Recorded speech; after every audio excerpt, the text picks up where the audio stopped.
Comment trouver du temps pour lire un maximum de livres? C'est vrai, on me demande souvent: «Johan, comment tu fais pour lire autant de livres?» Parce que je lis à peu près, heu, plus d'un livre par semaine, parfois je prends un rythme d'un livre par jour et je vais vous donner des astuces pour déjà, aller, pouvoir trouver ce temps de lire. Parce qu'on me dit souvent: «Mais oui, j'ai pas le temps, j'ai pas le temps, j'ai pas le temps». Vous allez voir, c'est totalement faux. Déjà, la première chose, lire au réveil. Et oui, en fait, lire au réveil, mais aussi au coucher. Je consacre toujours mes temps de réveil et mes temps de coucher pour aller dormir à la lecture. Plutôt que de prendre votre téléphone, premier réflexe qu'on a souvent quand on va dormir ou quand on se réveille, c'est d'avoir son téléphone et d'aller sur les réseaux sociaux et tout. Donc moi, ce que je vous recommande de faire, c'est au lieu de tenir votre téléphone, passer votre temps dessus à regarder vos notifications Instagram, Snapchat ou je sais pas quoi, prenez ce temps pour la lecture. Parce que non seulement vos yeux vont vous remercier, vous n'aurez plus la lumière de l'écran, ce qui est vraiment pas très bon pour pouvoir dormir, et surtout, ça va vous aider. Par exemple, moi, ce que je fais, c'est que le matin, quand je me réveille, je prends des livres stimulants, des livres plutôt techniques, business, dev perso, des trucs comme ça, qui vont me booster, me donner plein d'idées pour bien démarrer la journée. Le soir, ça va plus être des histoires, des fictions, des choses inspirantes, des autobiographies, des livres qui me font pas trop réfléchir parce que si ça active mon cerveau, c'est impossible, je vais pas dormir, mais des livres qui vont plus m'aider notamment à être je dirais, plus détendu, mais aussi dans l'inspiration pour m'endormir inspiré.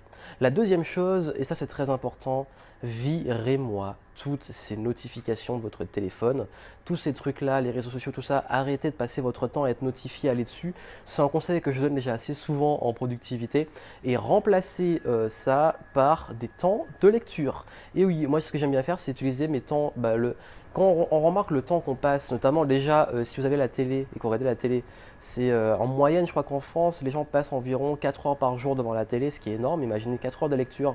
En 4 heures, on finit un livre. 4 heures, donc ça pourrait être un livre par jour déjà. Ce temps devant la télé pourrait être un temps consacré à la lecture. Et puis même sur la semaine, même le temps qu'on passe sur les réseaux sociaux, tout ça, si vous consacrez ça à la lecture, vous allez voir le temps que vous allez gagner, un temps de fou.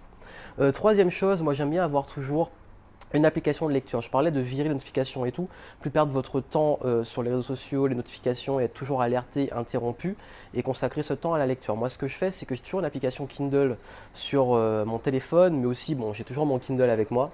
Comme ça, si on, je ne sais pas si on le voit bien, voilà le Kindle avec ma petite bibliothèque, il y a plein de livres dessus. Et ce qui est bien, c'est que si vous commencez un livre sur le Kindle, en fait, vous pouvez se synchroniser avec Internet et vous pouvez le récupérer, reprendre la lecture sur votre téléphone. Et là où vous êtes arrivé sur le téléphone, reprendre après sur le Kindle. Donc ça évite d'avoir à trimballer toujours le Kindle, bon, ce qui n'est pas forcément hyper encombrant, mais ça évite d'avoir à le trimballer tout le temps avec soi. Et c'est assez pratique quand on veut lire sur un téléphone. Parce que l'autre conseil que j'ai à vous donner, moi, c'est que pourquoi je dis d'avoir toujours une application et un Kindle sur soi, c'est que dans les transports, dans les listes, les files d'attente, faites vos courses, vous attendez dans la file d'attente, tous ces moments-là, moi, je prends mon téléphone et au lieu d'aller voir les réseaux sociaux, je prends mon téléphone pour continuer mes lectures. Et le temps passe beaucoup plus vite et tout ce temps consacré, enfin, temps dans les transports, tous ces moments-là, s'ils sont consacrés à la lecture, c'est un temps de fou gagné et c'est du temps à enrichir et nourrir votre cerveau. Autre astuce que je vous donne ici également, c'est que si voilà, vous avez du mal à lire en déplacement, les livres audio, c'est le top. Les livres audio, moi j'adore utiliser justement j'achète des livres audio, que ce soit sur Amazon, mais aussi sur iTunes. Et parfois, je prends carrément aussi des conférences, des formats très longs sur Internet.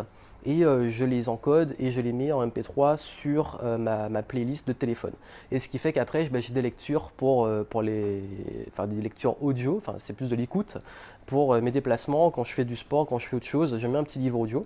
Et le temps que je peux consacrer à faire autre chose, à faire une activité qui ne demande pas trop d'utiliser mon cerveau, voilà, une activité, faire la vaisselle, un petit ménage, ranger des trucs ou faire du sport aussi, c'est un moment qu'on peut consacrer à tout simplement à se former. Et un dernier outil que je vous recommande qui est vraiment top, c'est les résumés de livres. Il y a le service le service anglophone, si vous savez lire l'anglais, il y a Blinkist. Et en France, je crois que maintenant il y a Cooper. Donc voilà, je vous mets les liens, les noms et les liens, vous les aurez en description. Moi, je ne connais pas trop Cooper, mais en fait, comme j'ai déjà Blinkist, qui a une super bibliothèque avec des résumés de livres, vous avez en plus les résumés audio si vous prenez un compte premium. Je sais plus combien c'est à l'année, bon je trouve que c'est pas abusif pour la quantité de livres qu'on peut consommer. Et ça permet de lire les résumés des livres en même pas 10-15 minutes ou de les écouter. Vous pouvez écouter au audio aussi et les enregistrer. Donc du coup moi j'aime bien quand j'ai un petit moment, justement dans les files d'attente, des trucs comme ça.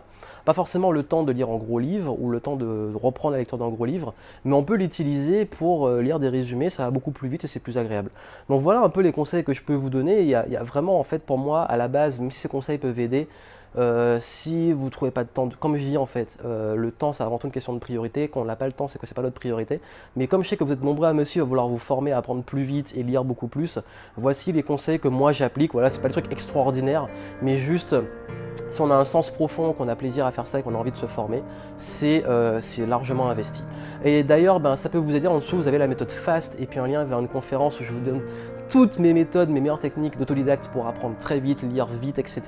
Donc allez voir ça, le lien est en description. Et puis moi, je vous souhaite de très bonnes lectures. À très vite.